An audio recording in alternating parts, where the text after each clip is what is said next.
Les matinales de KPMG. Bonjour à tous, ravi de vous retrouver sur les ondes de Radio KPMG pour faire le tour dans cette émission de l'essentiel de l'actualité comptable et financière du mois de mai. Nous sommes le mardi 1er juin 2021. Au micro, Laurent Chilet et Hélène Modicom. Bonjour Laurent. Bonjour Hélène, bonjour à tous. Comme tous les ans, au printemps, la saison des assemblées générales bat son plein. C'est pourquoi nous avons choisi de consacrer notre dossier du mois à la question de la distribution de dividendes, Laurent. En effet Hélène, et même si aucune injonction gouvernementale n'a été donnée cette année en la matière, et ce contrairement à l'année passée, cette question est encore prégnante en 2021. Ne pas distribuer, distribuer moins ou distribuer normalement. C'est ce dont nous discuterons avec Alain Couret, expert dans ce domaine et membre du conseil scientifique de KPMG Avocats. Mais sans plus tarder, débutons cette matinale avec le journal de la rédaction. Le journal. À la une de l'actualité, tout d'abord, de l'actualité sociale. La loi relative à la gestion de la sortie de crise sanitaire a été définitivement adoptée le 27 mai 2021 et la sortie progressive de l'état d'urgence implique des ajustements dans les mesures sociales. De l'actualité fiscale ensuite, sera en effet présenté cette semaine en Conseil des ministres le projet de loi de finances rectificative pour 2021. Enfin, dans l'actualité réglementaire, figure le projet de loi sur la féminisation des instances dirigeantes, adopté en première lecture le 12 mai. Et puis, à la fin de ce journal, nous ferons le tour des principales publications parues au mois de mai. Aujourd'hui, 1er juin 2021, prend fin l'état d'urgence sanitaire en vigueur depuis cet automne, Laurent. Oui Hélène, dans ce domaine l'histoire se répète, car certains l'ont peut-être déjà oublié, mais l'an passé à la même époque débutait l'acte 2 du déconfinement. Cette année, depuis le 9 mai, les commerces non essentiels ont réouvert, comme les fleuristes et les restaurants avec des jauges cependant. Le projet de loi relatif à la gestion de la sortie de crise sanitaire a été définitivement adopté par le Parlement le 27 mai 2021. Et donc demain, le 2 juin, va débuter la sortie progressive de l'état d'urgence sanitaire pour s'achever le 30 septembre 2021, si tout va bien, bien évidemment. Et dans ce domaine, on a appris à être prudent. Au-delà de l'instauration du pass sanitaire, cette sortie progressive de l'état d'urgence a des conséquences, Laurent, sur les mesures sociales dérogatoires. Ce qui est logique dans le sens où ces mesures avaient été mises en place pour compenser la fermeture de certaines activités. Ce texte permet aux entreprises de continuer à bénéficier des mesures dérogatoires en droit du travail qui ont été adoptées au cours de l'année 2020 par ordonnance, et ce jusqu'au 30 septembre 2021. Ces nouvelles mesures concernent surtout les congés payés ou les jours de repos, le renouvellement des CDD et les réunions du comité social et économique. Comment les choses vont s'organiser plus précisément pour les entreprises au cours des 4 prochains mois, Laurent ? Concernant les congés payés, elles pourront jusqu'au 30 septembre 2021, par accord d'entreprise ou par accord de branche, imposer la prise de congés payés et modifier unilatéralement les congés payés déjà posés, en respectant un délai de prévenance d'au moins 1 jour franc. Le nombre maximal de jours concernés par cette mesure passerait de 6 à 8. En outre, si un accord d'entreprise ou de branche le prévoit, l'employeur pourra notamment fractionner le congé principal sans l'accord du salarié. Il sera aussi possible d'imposer ou de modifier, même en l'absence d'accord collectif, les jours de repos en application d'un dispositif d'aménagement ou de réduction de temps de travail, avec un délai de prévenance d'1 jour franc également. Enfin, l'employeur pourra exiger que les droits affectés à un compte épargne-temps soient utilisés en jours de repos et en fixer les dates, avec là encore un délai de prévenance d'1 jour franc. Et qu'en est-il des contrats à durée déterminée ? Concernant ces contrats, l'employeur pourra, par accord d'entreprise, fixer le nombre maximal de renouvellement et de déroger ainsi à la durée maximale du CDD et du contrat de mission. Par ailleurs, les entreprises pourront fixer les modalités de calcul du délai de carence entre 2 contrats et prévoir les cas dans lesquels le délai de carence entre 2 contrats ne s'applique pas. Des dispositions sont également prévues pour le comité social et économique, ou encore appelé le CSE.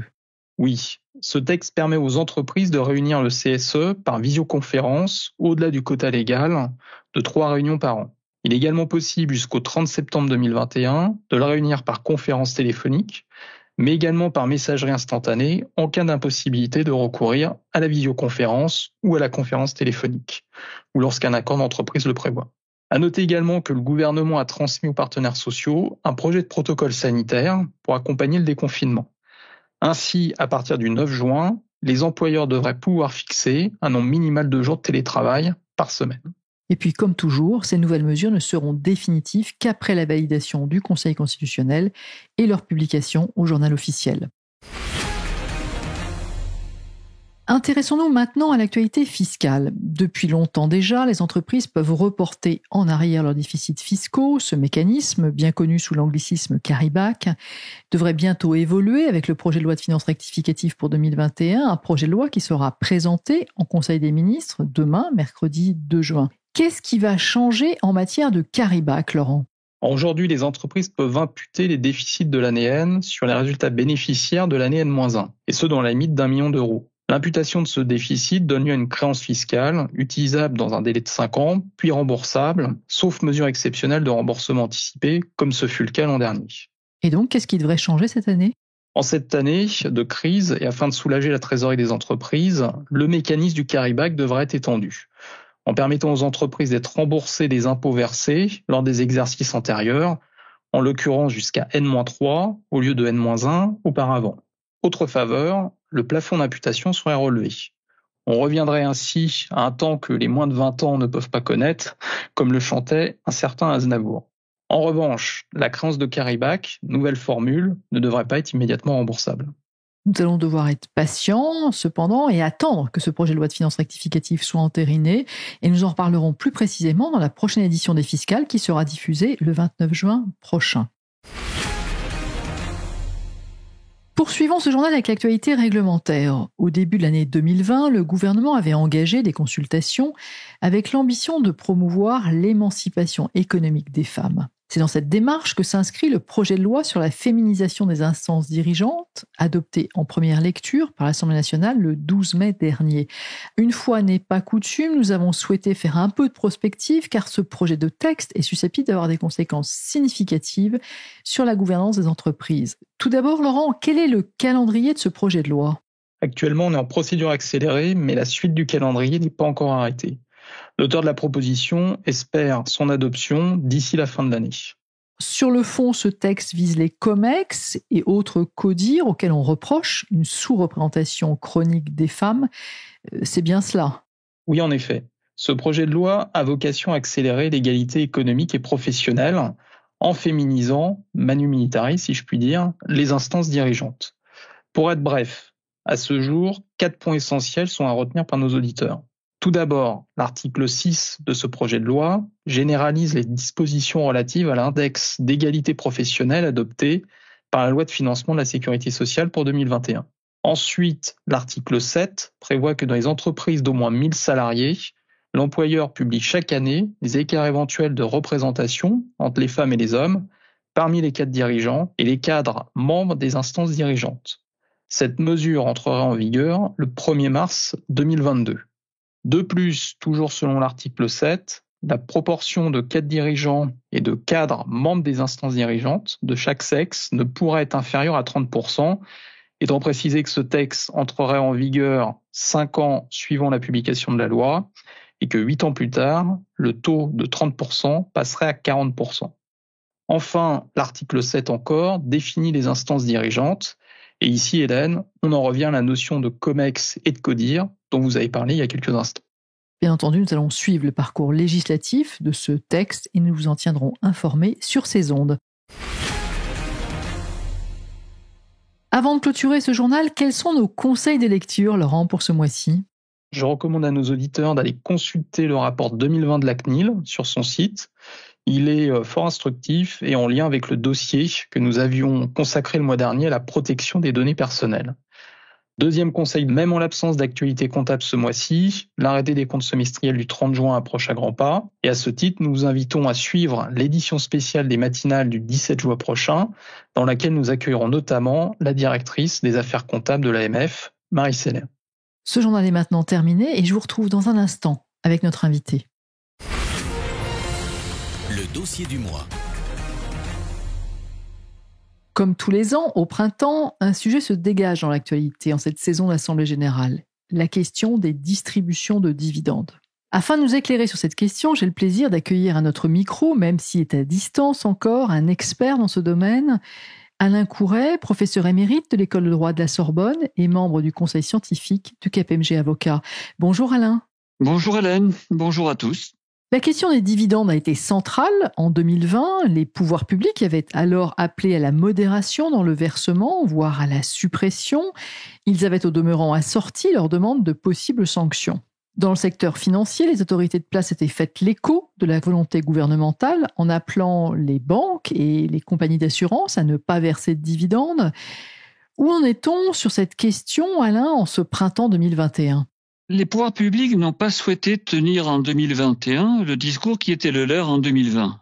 Nous n'avons pas donc eu de déclaration martiale du ministère des Finances sur le sujet des dividendes. Au travers d'une réponse ministérielle, le gouvernement a quand même informé qu'il ne serait pas pris de mesures générales d'interdiction ou de limitation des dividendes. En effet, ceci ne serait pas adapté car cela négligerait la grande diversité des situations. En particulier, une politique de restriction risquerait d'être défavorable aux salariés qui détiennent des titres de la société qui les emploie, aux chefs d'entreprise de petites et moyennes entreprises ou à des entreprises de taille intermédiaire et qui se rémunèrent par ce biais, ainsi bien sûr qu'à l'ensemble des épargnants qui détiennent directement ou indirectement des titres de société.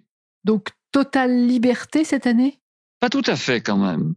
Est ainsi demandé un engagement aux grandes entreprises bénéficiant de mesures de soutien en 2021. Ces grandes entreprises qui bénéficient d'un report d'échéances fiscales et sociales ou d'un prêt garanti par l'État octroyé en 2021 s'engagent à ne pas verser de dividendes en France ou à l'étranger en 2021, à ne pas procéder à des rachats d'actions en 2021 et enfin à ne pas avoir leur siège fiscal ou ne pas avoir des filiales sans substance économique dans un État ou un territoire non coopératif en matière fiscale tant qu'elles bénéficient de telles mesures. Pour les groupes, cet engagement couvre les entités et filiales françaises du groupe considéré, quand bien même seules certaines de ces entités ou filiales bénéficieraient d'un soutien en trésorerie. Et bien sûr, en cas de non-respect de cet engagement, les cotisations sociales ou échéances fiscales reportées ou le prêt garanti par l'État devront être remboursés avec application des pénalités de retard de droit commun. De son côté, le secteur financier demeure un secteur sensible en 2021. Vous avez raison. Dans un communiqué du 18 février dernier, la CPR a demandé aux institutions financières sous sa supervision de demeurer d'une grande prudence en matière de distribution, et cela jusqu'au 30 septembre 2021. Cette prudence concerne les dividendes, les rachats d'actions. Cette position de la CPR est en phase d'ailleurs avec diverses recommandations des autorités européennes qui ont été formulées en décembre 2020. Et pourquoi jusqu'au 30 septembre 2021 ? Pourquoi cette date butoir ? Les raisons sont très pratiques.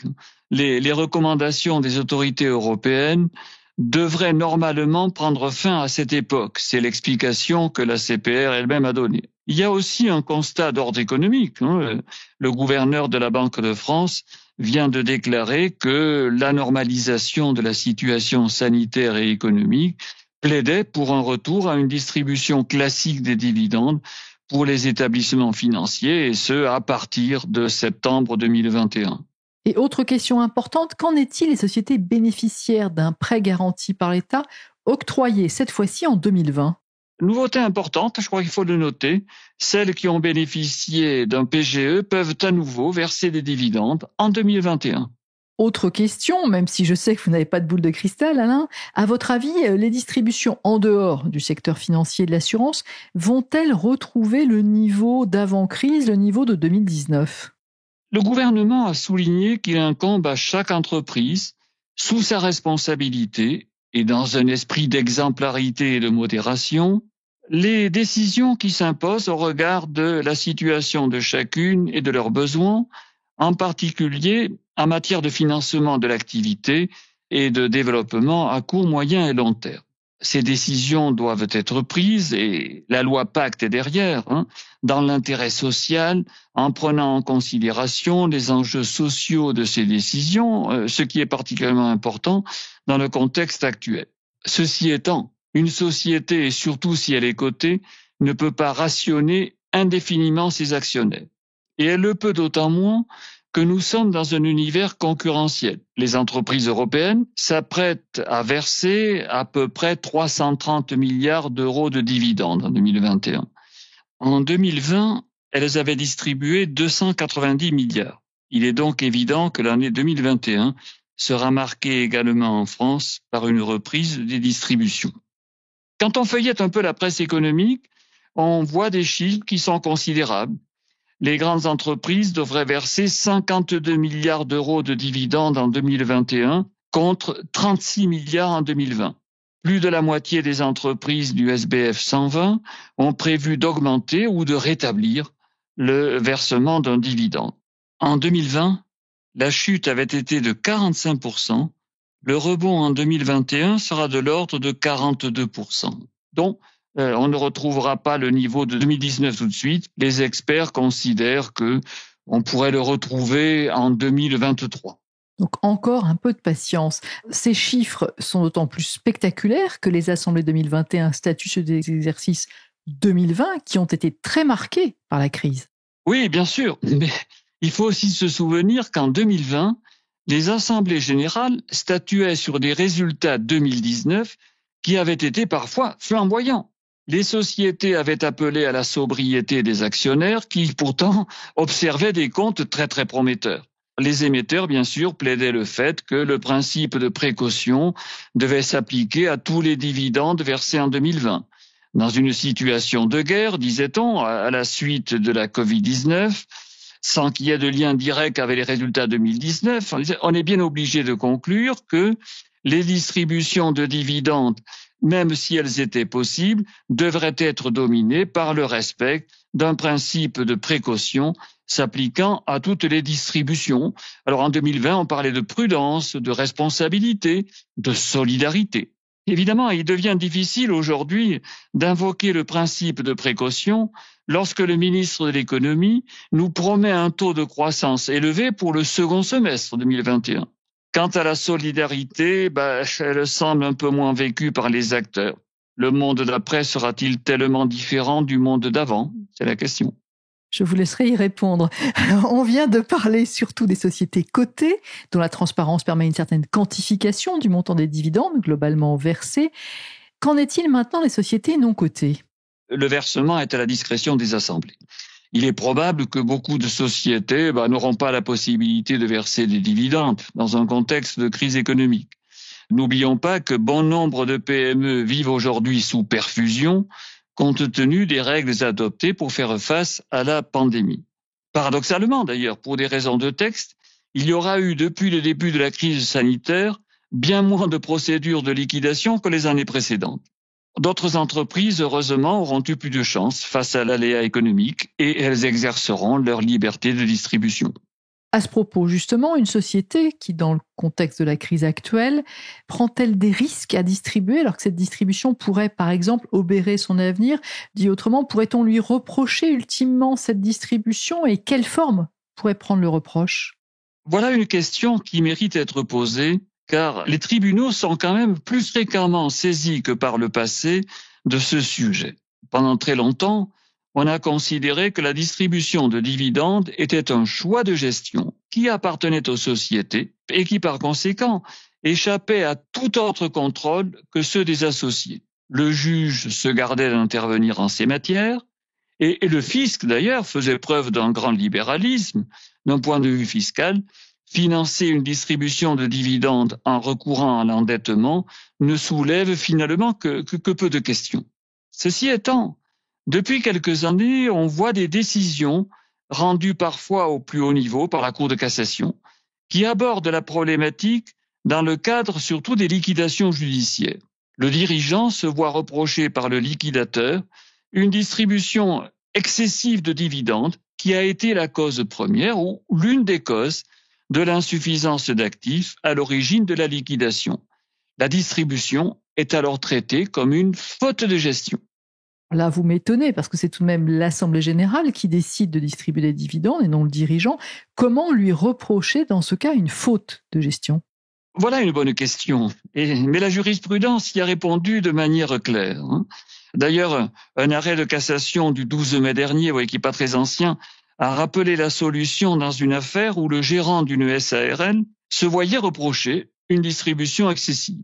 Celui-ci plaidait le fait que, bien sûr, que la distribution des dividendes relevait de la seule compétence des associés réunis à l'Assemblée générale. La Cour lui répond que la distribution ayant été proposée par lui dirigeant à l'Assemblée, il était parfaitement légitime qu'il soit condamné à supporter l'insuffisance d'actifs. Bien sûr, cette solution peut sembler très sévère, mais dans les espèces diverses, on retrouve généralement des éléments qui réduisent l'abîme entre le dirigeant et l'Assemblée générale. Ou bien le dirigeant est l'associé unique, ou bien il est le représentant légal de l'associé unique, dont son intérêt dans la distribution est évident. Dans l'affaire qu'on évoquait il y a un instant, le représentant légal de la société associée votait la résolution de distribution qu'il avait proposée en tant que gérant de la société appelée à distribuer. Et donc, la sanction prononcée par le juge, a priori, n'est pas choquante. On a redouté les risques encourus par les LBO en période de crise, sans que ces risques d'ailleurs se soient concrétisés de manière très visible. Aujourd'hui, en 2021, les liquidités sont très abondantes et on peut penser que de nouvelles opérations vont voir rapidement le jour. Les LBO, on le sait tous, fonctionnent grâce aux remontées de dividendes de la société cible vers la société holding. Dans un environnement difficile, ces remontées ne peuvent-elles pas faire l'objet de contestations ? Dans une opération de LBO, la société holding s'est endettée pour acheter la cible. Le risque réside dans l'introduction, quand même, d'une action en comblement de l'insuffisance d'actifs par un liquidateur d'une société cible qui serait tombée en liquidation judiciaire. Ce risque n'est pas nul et nous disposons de plusieurs arrêts de la Cour de cassation qui se prononcent sur la question, avec des solutions d'ailleurs qui sont contrastées. Finalement, en vous écoutant, Alain, on comprend que les risques semblent tout de même limités au cas de liquidation judiciaire de la société. Or, la liquidation, pourrait-on encore se voir reprocher d'avoir distribué trop de dividendes ? On n'a pas beaucoup d'illustrations aujourd'hui. On en a relativement peu. On a un arrêt de la Cour de cassation de 2020, là encore, où ce sont des salariés qui se plaignent. Des salariés qui ont été licenciés et qui se plaignent de ce que leur licenciement a été causé par une opération de LBO qui a conduit évidemment à entraîner des versements continus de dividendes à la société holding et donc par conséquent à menacer la compétitivité de la société cible. Et là, la Chambre sociale de la Cour de cassation a rendu un arrêt dans lequel elle a affirmé de manière très nette que les juges n'ont pas le pouvoir d'exercer un contrôle sur les choix de gestion de l'employé. Donc, c'est une réponse qui, de ce point de vue, est claire, qui n'exclut pas d'ailleurs que des juges du fond, demain, adoptent des attitudes différentes. Eh bien, en tout cas, un grand merci à vous, Alain Couret, pour votre éclairage très complet. En vous écoutant, nous comprenons que les entreprises doivent faire preuve de prudence et de sens des responsabilités dans leur distribution de dividendes, a fortiori dans un contexte qui reste incertain en 2021, même si certains voyants sont au vert. Cette émission se termine. On se retrouve dès le 17 juin prochain pour une édition spéciale des matinales consacrée à l'arrêté semestriel du 30 juin 2021. Et nous aurons alors le plaisir d'accueillir à notre micro, notamment la directrice des affaires comptables de l'AMF, Marie Seller. À très bientôt donc sur ces ondes. Les matinales de KPMG.